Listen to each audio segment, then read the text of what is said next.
Shalom, Tuhan kita adalah Tuhan yang baik. Alkitab berkata God is love, Allah adalah kasih, dan Ia membuat segala sesuatu menjadi indah pada waktunya masing-masing. He makes all things beautiful in its time. Oleh karena itu kita bisa berkata God is good all the time. Dan itu artinya God's timing is perfect, ya. Waktunya Tuhan itu waktu yang tepat. Nah, karena itu kita perlu belajar menundukkan diri kita pada tuntunan Tuhan, supaya kita selalu berada dalam waktunya, ya, timingnya Tuhan. Dan kalau kita selalu berada dalam timingnya Tuhan, maka kita bisa berkata bahwa God is good all the time. Ada satu lagu lama yang saya mau ajak kita nyanyikan, yang tahu ya, coba bisa ikuti, ada kata-katanya di sini ya. Let the beauty of Jesus be seen in me, all His wonderful passion and purity. Oh, thou Spirit divine, all my nature refine, till the beauty of Jesus be seen in me. Tuhan, ingin ku dapat memancarkan kasih-Mu indah penuh kemurnian, budi bahasaku dihaluskan Roh-Mu hingga memancarkan keindahan-Mu. Let the beauty of Jesus be seen in me, all His wonderful passion and purity. Oh, thou Spirit divine, all my nature refine, till the beauty of Jesus be seen in me. Tuhan, ingin ku dapat memancarkan kasih-Mu indah penuh kemurnian, budi bahasaku dihaluskan Roh-Mu hingga memancarkan keindahan-Mu. Tuhan, ingin ku dapat memancarkan kasih-Mu indah penuh kemurnian, budi bahasaku dihaluskan Roh-Mu hingga memancarkan keindahan.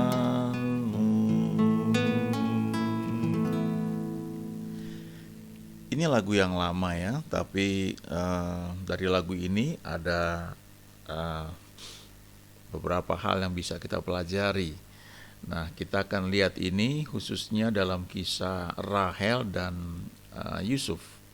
Ya, Rahel adalah istri Yakub, dan kalau kita baca di kitab Kejadian 29, Yakub waktu itu sampai di rumah Laban. Laban itu adalah pamannya, dan Laban itu punya 2 anak perempuan.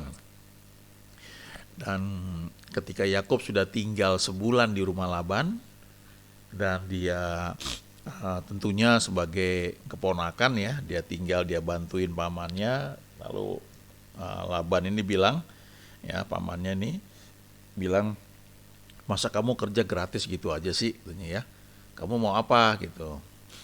Lalu di ayat 16 dari Kejadian 29 ini, ya, dikatakan begini, Laban mempunyai 2 anak perempuan, yang lebih tua namanya Lea dan yang lebih muda namanya Rahel.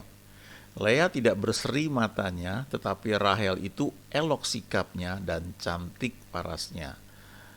Yakub cinta kepada Rahel, sebab itu ia berkata, "Aku mau bekerja padamu 7 tahun lamanya untuk mendapat Rahel anakmu yang lebih muda itu." Ya, ini jelas sekali ya, Yakub bilang dia mau Rahel ya. Diperjelas bahwa itu yang lebih muda ya, jadi adiknya bukan Lea. Nah, kenapa Yakub bisa jatuh cinta kepada Rahel? Kalau kita baca di ayat-ayat sebelumnya, memang yang pertama dijumpai oleh Yakub itu Rahel, dan dia juga sedang kerja ya, dan tidak diceritakan detail ya bagaimana mereka itu berjumpa. Tapi sebulan Yakub tinggal di rumah Laban itu membuat dia yakin bahwa untuk Rahel itu dia mau bayar 7 tahun kerja gratis ya, asal dia bisa menikah dengan Rahel. Nah, menarik sekali di ayat 17 dikatakan Lea, yaitu kakaknya Rahel, tidak berseri matanya, tetapi Rahel itu elok sikapnya dan cantik parasnya ya. Ada 3 hal di sini. Yang pertama soal mata. Kalau Lea dikatakan tidak berseri matanya, artinya pancaran dari hatinya itu nggak keluar untuk menunjukkan orang yang antusias, yang punya semangat hidup, yang memberi harapan, yang punya api ya, yang punya passion gitu. Itu nggak kelihatan, matanya redup ya. Terjemahan lain itu mengatakan mata Lea itu lemah. Nah, kalau dikatakan seperti itu ya, kita bisa menyimpulkan juga bahwa berarti matanya Rahel itu berseri-seri, matanya Rahel itu menyala-nyala ya, istilahnya ada satu semangat hidup, ada satu pancaran dari dalam hatinya yang keluar dari matanya ya. Banyak orang mengatakan mata itu jendela hati ya. Seorang teman bahkan pernah berkata, dari mata itu bisa terlihat ya, apakah kamu tulus atau tidak ya. Apakah kamu lakukan sesuatu itu hanya karena kewajiban, ataukah itu karena dorongan ya, antusias atau kasih atau cinta di hati yang membuat seorang itu mau melakukan apa saja ya. Jadi ternyata itu mata itu penting. Kalau kita baca di kitab Mazmur, penulis Mazmur juga mengatakan bahwa firman Tuhan itu membuat mata bercahaya ya. Pada zaman Rahel ini tentunya belum ada firman seperti yang sekarang ya. Tapi di kitab Mazmur memang dikatakan ya, orang yang mencintai ketulusan hati, orang yang mencintai firman Tuhan ya, matanya itu bercahaya. Kenapa begitu? Karena firman Tuhan itu memberi pengharapan, memberi kekuatan ya. Lalu berikutnya itu yang pertama soal mata ya. Jadi itu bicara soal hati ya. Hati yang positif, yang penuh pengharapan ya. Yang kedua dikatakan Rahel itu elok sikapnya. Nah, kalau bicara elok sikapnya, attitude ya. Ini soal jiwa ya, soal ini sebenarnya di banyak tempat itu bisa dilatih ya, diajar sebenarnya ya. Sikap itu kalau wawancara pekerjaan tuh kita bisa melihat ya sikap orang ya. Kadang-kadang dalam tes ya, tes psikologi itu bisa kelihatan gitu. Ya, bagaimana dia bersikap menghadapi tugas, menghadapi tantangan, bagaimana dia ketika dalam kesulitan ya seperti apa. Tapi dalam hal ini Rahel ya, elok sikapnya itu artinya dia tahu bagaimana untuk berkomunikasi, bagaimana dia menggunakan bahasa, kata-kata, bagaimana dia itu membuat orang lain itu suka ya, dalam hal ini Yakub ya. Baru yang ketiga cantik parasnya ya. Jadi ini bicara soal hati. Kalau di perjanjian baru ya kita bisa ngomong itu roh ya. Walaupun hati itu ada yang menyimpulkan itu gabungan roh dan jiwa ya. Tapi artinya begini, dari hati itu sudah bersih, kemudian sikapnya ya itu juga benar, lalu baru yang ketiga itu fisiknya, cantik parasnya. Nah, urutan seperti itu. Dan inilah yang membuat Yakub itu berani berkata, aku mau kerja 7 tahun ya untuk mendapatkan Rahel. Ada hamba Tuhan yang pernah cerita, ya tentu aja dia betah ya, dia tinggal di situ terus ya. Tapi itu kan artinya menunjukkan bahwa Yakub ini melihat bahwa inilah Rahel yang aku inginkan bisa mendampingi aku. Di Perjanjian Baru ada surat Petrus yang mengatakan begini, 1 Petrus 3 ayat 4 dan 5. Tetapi perhiasanmu ialah manusia batinia yang tersembunyi dengan perhiasan yang tidak binasa, yang berasal dari roh yang lemah lembut dan tentram, ya, yang sangat berharga di mata Allah. Jadi ada rupanya perhiasan manusia batinia, ya, perhiasan yang tidak binasa, dan itu berasal dari roh yang lemah lembut dan tentram. Bagaimana roh itu bisa lemah lembut dan tentram ya? Karena kalau di Perjanjian Baru kita bicara dia sudah lahir baru ya, sudah terima Tuhan Yesus. Tapi kemudian roh ini ya, lemah lembut yang ini menguasai kehidupan jiwa seorang. Dia jadi orang yang teduh, tenang, tentram, dan itu terpancar lewat mata ya. Dan dikatakan itu berharga di mata Allah. Ada namanya kecantikan batiniah. Orang itu secara fisik mungkin kelihatannya biasa aja, nggak terlalu cantik begitu ya kalau wanita, tapi ada inner beauty yang terpancar ya. Jadi enak dilihatnya ya. Kalau kita baca di Alkitab ada cerita mengenai Esther ya. Esther tuh cantik ya. Dia termasuk orang yang dipilih, tapi banyak sekali wanita cantik yang waktu itu dibawa untuk dipilih siapa yang akan menjadi permaisuri, menggantikan permaisuri yang lama ya buat Raja Ahasuerus. Nah, ada sesuatu yang beda dalam kehidupan Esther. Kalau kita pelajari itu, Esther itu tidak hanya cantik, tapi dia punya sikap penurut pada orang yang ada di atasnya. Yang pertama-tama adalah dia itu belajar submit, nurut, hormat kepada Mordekai yang adalah orang tua angkatnya. Karena ayahnya udah nggak ada ya, jadi Mordekai itu yang jadi ayah dia secara rohani itu ya. Dan Esther terdidik menjadi orang yang submit ya, yang tidak berontak gitu. Dan ketika dia dibawa menghadap orang yang mengurus ya, kontestan wanita yang akan dipilih menjadi permaisuri ya, dia juga belajar nurut, respect ya. Jadi itu yang membuat ada favor ya yang muncul, yang ketika dia berjumpa dengan Raja Ahasuerus, akhirnya Raja Ahasuerus merasa ini dia orangnya dan dia menjadi ratu. Lalu dikatakan di 1 Petrus 3 ini ayat 5, sebab demikianlah caranya perempuan-perempuan kudus dahulu berdandan, yaitu perempuan-perempuan yang menaruh pengharapannya kepada Allah, dan karena itu mereka tunduk kepada suaminya ya.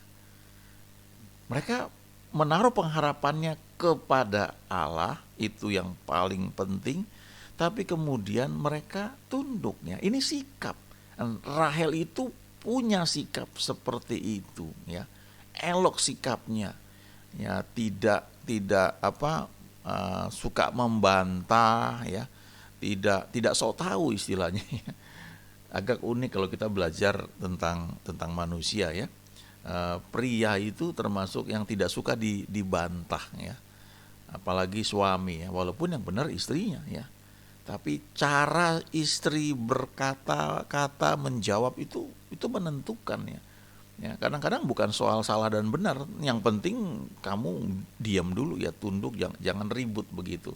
Ada caranya untuk berbicara ya, dan itu ditunjukkan di ayat 5. Perempuan-perempuan yang menaruh pengharapannya kepada Allah. Dia tahu bahwa Tuhan yang akan menghandle, dia lebih kuat di doa, dan kemudian mereka ini tunduk kepada suaminya.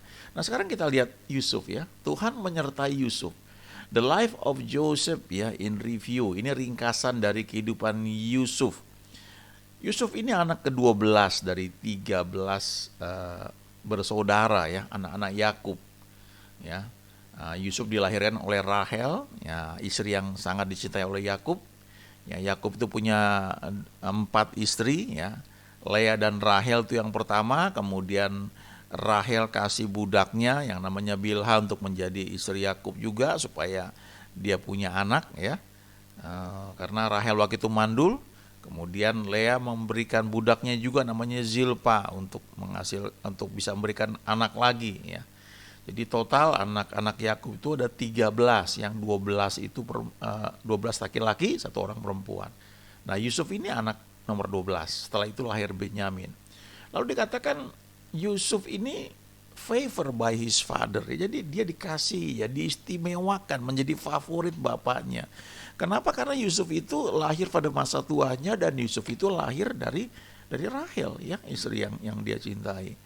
Ya, kemudian dia sendiri ya dibenci sama abang-abangnya cemburu, ya, karena perlakuan dari Yakub juga sebenarnya, ya.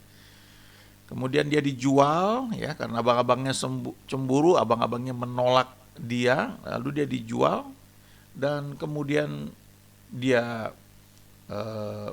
bekerja pada Potifar, tapi kemudian dia difitnah, lalu dia masuk ke dalam penjara. Tapi juga dikatakan bahwa dia itu setia, faithful to God in every circumstance. Ya, jadi dia setia dalam segala keadaan. Ya, kadang-kadang kita bisa setia, ya, kalau situasinya enak. Tapi kalau situasinya nggak enak, apakah kita tetap mau setia? Ya. Kalau dalam pelayanan, dalam satu kegiatan, kadang-kadang sepertinya kita kerja sendirian, ya. Apakah kita tetap mau setia atau kita berubah, ya? Dan kemudian dikatakan Joseph ini blessed by God in all that he did, ya. Dia diberkati Tuhan dalam semua hal yang dia kerjakan. Nah, itu bisa kita lihat di Kejadian 39 ayat 2, ya. Tuhan menyertai Yusuf sehingga ia menjadi seorang yang selalu berhasil dalam pekerjaannya. Maka tinggallah ia di rumah tuannya orang Mesir itu. Nah, ini kalau kita baca dia dari ayat 1 sebenarnya, Kejadian 39, Yusuf itu dibeli sebagai budak. Kan sebagai budak pada masa itu dia tinggalnya di luar, ya. Saya ingat dulu kerja di satu kantor itu mengambil tempat satu rumah yang cukup besar, ya. Dan di situ ya kita ada office girl, ya, yang mengurus mungkin makanan dan beberapa perlengkapan. Nah, office girl itu yang masuk ke dalam ruangan. Lalu ada sekretaris, ya, sekretaris lebih tinggi lagi, ya, dia di samping bos, ya, beberapa orang mungkin yang dia bantu dalam pekerjaan yang sifatnya admin. Tapi ada tukang kebun, ya, tukang kebun itu di luar, nggak pernah masuk, ya. Dia hanya urusin kebun gitu. Nah, Yusuf itu pada awal dia bekerja, dia sebagai budak dia di luar, tapi karena dia berhasil, dia dapat dipercaya, lalu akhirnya dia tinggal di rumah tuannya, ya. Jadi dia udah masuk ke dalam. Dan akhirnya di ayat 6 kalau kita baca Kejadian 39, segala miliknya diserahkannya pada kekuasaan Yusuf, dan dengan bantuan Yusuf ia, yaitu Potifar tempat dia bekerja itu, ya, tuannya itu tidak usah lagi mengatur apa-apapun selain dari makanannya sendiri. Nah, perhatikan kalimat berikutnya. Adapun Yusuf itu manis sikapnya dan elok parasnya. Nah, ini rupanya nurun dari Rahel. Karena Rahel dikatakan elok sikapnya dan cantik parasnya, ya. Kalau Yusuf dikatakan manis sikapnya, ya, elok parasnya. Dia ini tahu bagaimana menjaga penampilan yang di luarnya, ya. Mungkin kalau zaman sekarang dia pakai pakaian warnanya bagus, cocok, rapi, sopan, ya, kelihatan handsome, ya, ganteng, ya. Pakai deodoran begitu, terus rambutnya dicukur rapi, ya. Pokoknya penampilannya bagus lah. Tapi ternyata tidak hanya itu. Manis sikapnya. Ini nurun dari ibunya, ya. Sikap yang manis itu yang membuat orang itu rasa nyaman, ya, dan itu yang membuat istrinya Potifar akhirnya jadi tertarik, ya, dan kemudian ingin berbuat serong sama Yusuf, ya, tapi Yusuf tidak mau. Nah, kita lihat di sini berarti ya bahwa Yusuf ini disertai Tuhan. Nah, ini menarik sekali ya. Kenapa dia bisa dikatakan dia disertai Tuhan? Dari mana dia belajar? Saya percaya dari bapaknya, dari Yakub ya, tapi juga dari Rahel ya. Mungkin nggak detail diceritakan, tapi pergumulan Rahel selama, kalau kita pelajari itu bisa belasan tahun ya, ya mungkin bisa 14 tahun baru tuh Yusuf tuh lahir ya. Sementara Lea itu wah ya subur sekali ya, melahirkan 6 anak ya, laki-laki plus 1 perempuan. Nah, Rahel itu baru setelah 14 tahun mungkin baru Yusuf itu lahir. Jadi selama belasan tahun itu dia dibentuk Tuhan, dia belajar sama Tuhan. Dan kita bisa lihat di Kejadian 30 ya. Kejadian 30 ayat 22 ya, dikatakan di situ, then God remember Rachel ya. Lalu ingatlah Allah akan Rahel. Jadi sepertinya ini wanita yang terlupakan, tapi kemudian dikatakan Allah ingat. Lalu Allah mendengarkan permohonannya. Artinya selama belasan tahun itu dia berdoa terus. Dan Allah membuka kandungannya. Ayat 23, maka mengandunglah Rahel dan melahirkan seorang anak laki-laki. Berkatalah ia, Allah telah menghapuskan aibku. Ayat 24, maka ia menamai anak itu Yusuf sambil berkata, mudah-mudahan Tuhan menambah seorang anak laki-laki lagi bagiku. Dan memang akhirnya betul ya, dia itu melahirkan seorang anak laki-laki lagi namanya Benyamin. Nah, saya ingin tunjukkan ya, sebenarnya dari ayat-ayat sebelumnya kalau kita lihat ya, antara Lea dan Rahel ini terjadi pertandingan merebut cinta dari Yakub ya. Lea berpikir dia melahirkan banyak anak dan dia pikir gara-gara itulah Yakub tuh akan nempel ke dia ya. Kalau kita baca itu ya nggak cukup waktunya ya. Kita akan melihat bagaimana pergumulan kedua wanita ini. Sebenarnya Lea itu bagus ya, karena dia memulai dengan orang yang menaruh harapannya kepada Tuhan, dan yang dipakai itu adalah kata Tuhan, Tuhan ya, Jehovah bahasa aslinya. Ya, bukan Allah, Allah itu Elohim ya. Elohim itu Allah yang maha kuasa, yang besar, yang dahsyat. Tapi kalau dipakai Tuhan, Jehovah, itu artinya Tuhan yang sifatnya pribadi, yang punya perjanjian dengan orang yang menyebutkan nama Tuhan itu ya. Jadi artinya tuh dalam ya.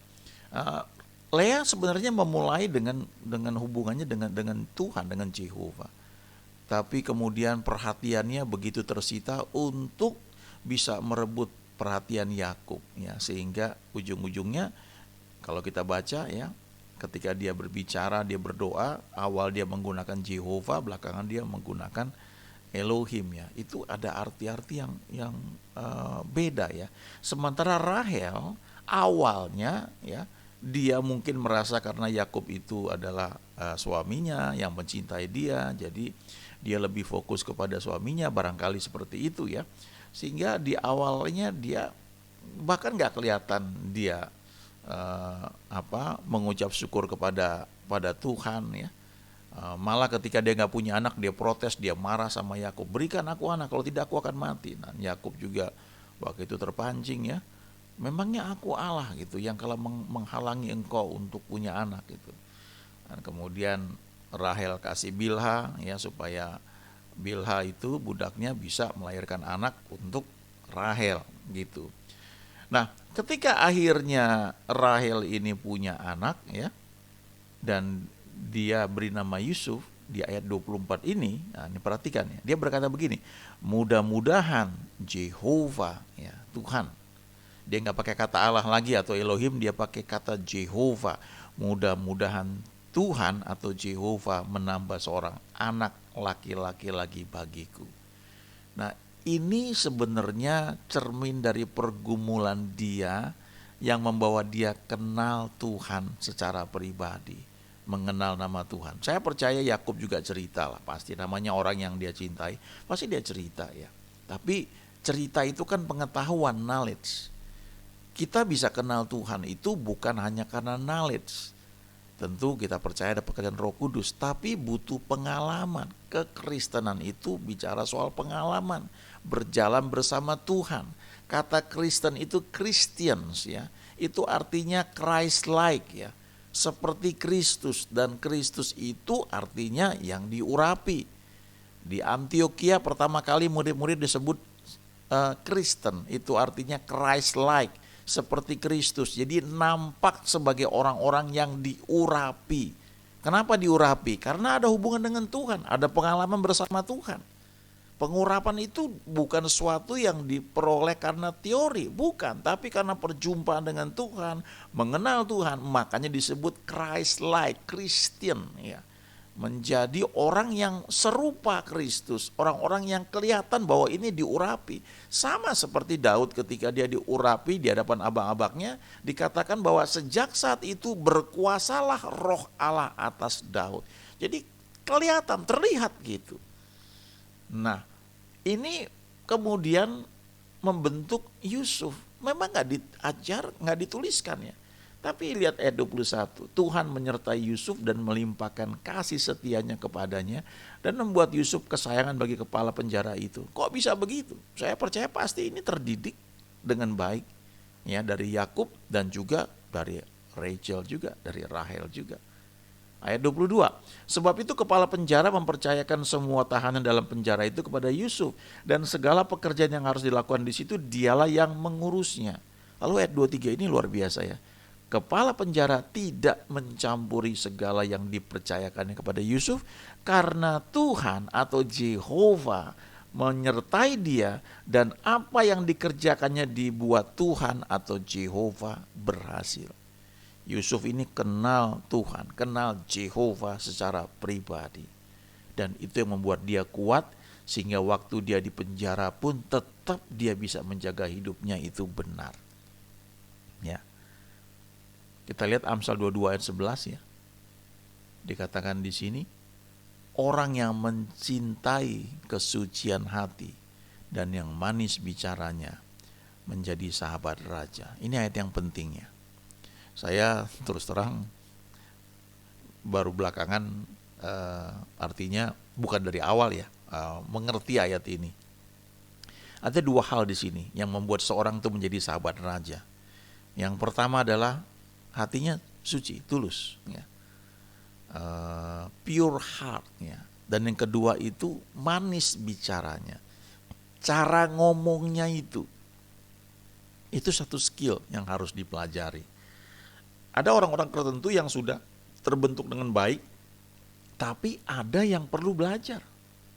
He who loves a pure heart and whose speech is gracious, ya, yang cara ngomongnya itu grace ya, anugerah. Jadi tidak menghakimi, tidak menuntut, tapi lembut. Cara ngomongnya itu bagus, manis.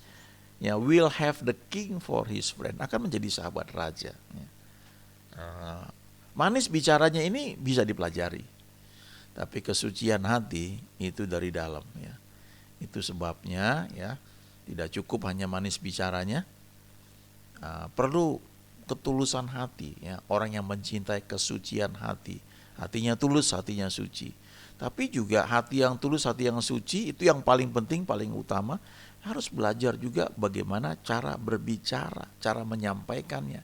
Dan cara berbicara ini, manis bicaranya ini merupakan salah satu bentuk dari elok sikapnya ya. Seperti yang dimiliki oleh Rahel, seperti yang dimiliki oleh Yusuf ya. Kalau orang seperti punya panggilan nabi ya, kadang-kadang itu ngomongnya ya perlu dipoles memang sih ya, apa adanya ya. Seperti di perjanjian lama ya, Nabi Nathan waktu negur Daud, ya engkaulah itu orangnya Daud. Jadi nggak pakai tendeng aling-aling lagi, langsung dia ngomong seperti itu. Di bagian lain ada nabi seperti itu ngomong kepada raja, bukan pada Daud ya, ditangkap itu ya nabinya itu. Walaupun habis itu raja yang menangkap ya kena masalah. Tapi artinya kadang-kadang ada satu sisi ya, ketika kita merasa kita ini orang yang Tuhan pakai ya, Tuhan bicara pada kita lewat mimpi atau kita pendoa. Kalau nggak hati-hati kita bisa merasa lebih hebat dan cara ngomong kita itu juga eh, tidak terlalu nyaman didengar orang lain, dan kadang-kadang dibilang, oh, itu panggilan nabi ya. Ya bisa seperti itu, tapi Alkitab juga berkata karunia nabi takluk ya pada nabi-nabi. Jadi artinya cara ngomong, cara menyampaikan itu juga perlu ya. Eh, di perjanjian baru Paulus ada bilang seperti ini ya. Ada dikatakan seorang istri itu perlu tunduk supaya dengan sikapnya ia bisa memenangkan suaminya yang mungkin bukan orang percaya. Jadi sikap itu sangat-sangat penting ya. Dalam pergaulan itu sangat penting. Orang-orang yang berhasil ya dalam pekerjaan atau usaha itu orang-orang yang tahu ya how to get along with people ya, bagaimana berhubungan dengan orang, dan itu skillnya adalah soal sikap, bagaimana berkomunikasi. Saya melihat perusahaan-perusahaan yang langgeng juga seperti itu. Tapi yang paling awal adalah kalau perusahaan dia visinya, itu yang ditanamkan oleh pendirinya, dan itu bicara soal hati yang tulus ya. Ingin menciptakan kehidupan yang lebih baik, membantu orang lain mewujudkan kehidupan yang lebih baik misalnya, itu yang dijaga. Setelah itu baru bagaimana menyampaikannya, bagaimana people skillnya itu diajarkan.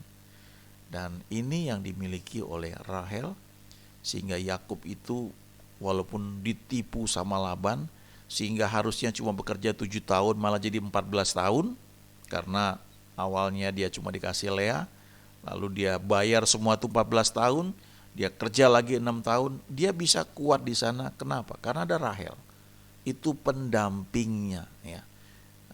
Nanti kita kapan-kapan akan lihat bagaimana para wanita di Alkitab itu punya peran yang besar, sehingga suaminya itu menjadi orang-orang yang hebat ya, yang luar biasa.